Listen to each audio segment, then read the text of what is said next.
प्रेम कहानी, heart touching story. 2 साल पहले की बात है। सुधा नाम की एक लड़की थी जो एक कोचिंग क्लास में बैंकिंग की तैयारी कर रही थी। सुधा की कोचिंग क्लास के नीचे एक छोटा सा रेस्टोरेंट था।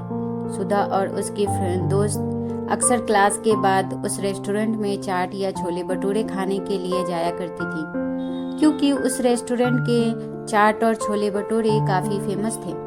एक दिन सुधा का बर्थडे था तो सुधा के दोस्त ने एक प्लान बनाया कि क्लास खत्म होने के बाद हम लोग नीचे के रेस्टोरेंट में सुधा का बर्थडे सेलिब्रेट करेंगे। क्लास खत्म होने के बाद सुधा के दोस्त ने सुधा को नीचे रेस्टोरेंट में बुलाया और सुधा को उसके बर्थडे का सरप्राइज दिया।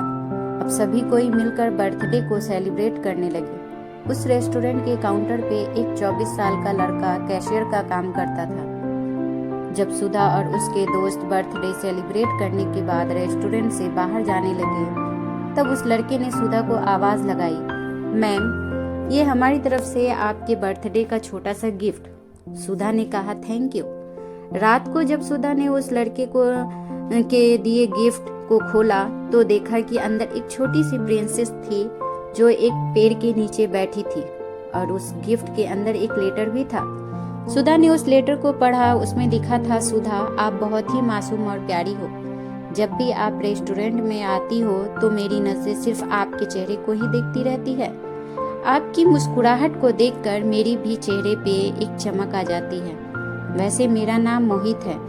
अगले दिन जब सुधा और उसके दोस्त रेस्टोरेंट में आए तो काउंटर पे बैठा मोहित सुधा की तरफ देखा, लेकिन सुधा ने अपनी नजरें झुका ली और अपनी दोस्त से बातें करने लगी।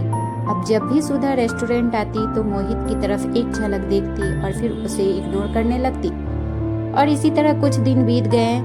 मोहित सुधा से बात करना चाहता था, लेकिन सुधा की तरफ से कोई जवाब नहीं मिलने के कारण मोहित भी बात करने की हिम्मत नहीं जुटा पा रहा था।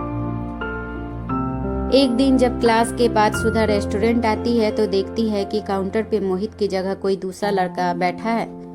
सुधा सोचती है कि शायद मोहित की तबीयत खराब होगी, इसलिए वो आज काम पे नहीं आया। लेकिन देखते ही देखते एक हफ्ता बीत जाता है। तब सुधा थोड़ी परेशान होने लगती है और काउंटर पे जाकर पूछती है कि जो मोहित नाम का लड़का यहाँ पे काम करता था वो अभी कहाँ है, उसने काम छोड़ दिया क्या? काउंटर पे बैठा लड़का सुधा को कहता है कि नहीं, मोहित भैया ने काम नहीं छोड़ा, मालिक ने उन्हें मार्केट वाले रेस्टोरेंट पे भेज दिया है। अगले दिन सुधा उस मार्केट वाले रेस्टोरेंट पे जाती है तो मोहित को देखकर उसके चेहरे पे एक मुस्कान दिखने लगती है। मोहित सुधा को देखकर तुरंत काउंटर से बाहर आता है और कहता है, मैम, आप यहाँ पे और आपके दोस्त नहीं आए?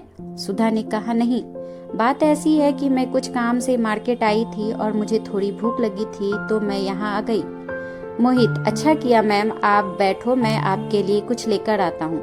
सुधा ने कहा, आपका नाम मोहित है ना? मोहित ने कहा, मुझे आपसे कुछ बातें करनी है, क्या आप कल मुझसे क्लास के बाद मिल सकते हो? मोहित ने कहा, ठीक है, मैं कल क्लास के बाद आपसे मिलूंगी। क्लास खत्म होने के बाद दोनों मिलते हैं। सुधा मोहित से कहती है कि देखो, आप मुझे बहुत अच्छे लगते हो, लेकिन मैं इस प्यार में नहीं पड़ना चाहती, मुझे अपनी पढ़ाई और कैरियर को देखना है। मोहित ने कहा, देखो मैम, मैं ऐसा कुछ नहीं करूँगा आप जिससे कि आपकी पढ़ाई को नुकसान हो, लेकिन मैं क्या करूँ, आपको देखते देखते मुझे कब आपसे प्यार हो गया मुझे पता भी नहीं चला। अब दिल चाहता है कि अपनी पूरी जिंदगी आपके साथ रहूं। सुधा मोहित की बात सुनकर वहाँ से चली जाती है। रात में सुधा सिर्फ मोहित के बारे में ही सोच रही थी, क्योंकि पूजा के दिल में भी मोहित के लिए प्यार जगने लगा था। अगले दिन शाम में सुधा मार्केट वाले रेस्टोरेंट में जाती है और मोहित को एक लेटर देकर वहां से चली जाती है। मोहित जब उस लेटर को पढ़ता है तो उसमें लिखा रहता है, मोहित, मुझे भी अब तुमसे प्यार होने लगा है। ये पढ़कर मोहित के खुशी का ठिकाना नहीं रहता।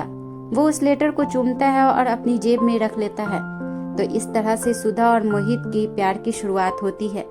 दोस्तों, प्यार में कुछ भी नहीं सोचा जाता, ना आगे ना पीछे, वो तो बस हो जाता है। प्यार सिर्फ दिल की सुनता है, चाहे वो कोई भी हो। धन्यवाद दोस्तों। अच्छा लगा हो तो प्लीज़ लाइक, सब्सक्राइब और शेयर करें और बेल आइकन को दबाना प्लीज़। Thank you.